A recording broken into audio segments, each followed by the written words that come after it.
बिस्मिल्लाहिर्रहमानिर्रहीम। अस्सलाम वालेकुम नाज़रीन, आप यूट्यूब चैनल देख रहे हैं। मैं तवक्कुल हुसैन हूँ। नाज़रीन, हुकूमत ने भी अपनी पूरी तैयारी कर ली है नवाज शरीफ को वतन वापस लाने की। पहले ये नून लीग वाले कहते थे कि नवाज शरीफ वतन आएगा, वापस आएगा, वतन वापस आएगा, लेकिन अब हुकूमत ने भी कमर कस ली है कि नवाज शरीफ को वतन वापस लाया जाए, क्योंकि आज वफाकी वज़ीर इत्तलात व नशरियात जनाब फवाद चौधरी ने यह वाज़ेह ऐलान किया है कि अगर हाई कोर्ट ने आज खुद नोटिस बजाते खुद ना लिया तो हम एक फ्रीक बनकर हाई कोर्ट में पेश होंगे।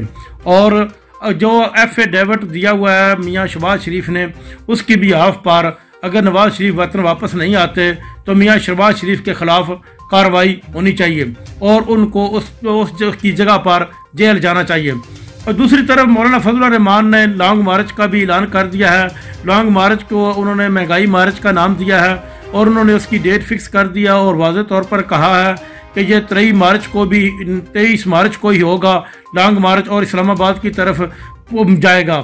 और पूरी कौम को उन्होंने इकट्ठा होने का भी कहा है और ख़ास तौर पर PDM को भी उन्होंने कहा है कि हमारा साथ दें ताकि लॉन्ग मार्च जो है वो हुकूमत की ताबूत में आखिरी कील साबित हो। नाज़रीन, अब तक के लिए इतना ही। अपना ख्याल रखिएगा। अल्लाह हाफ़िज़।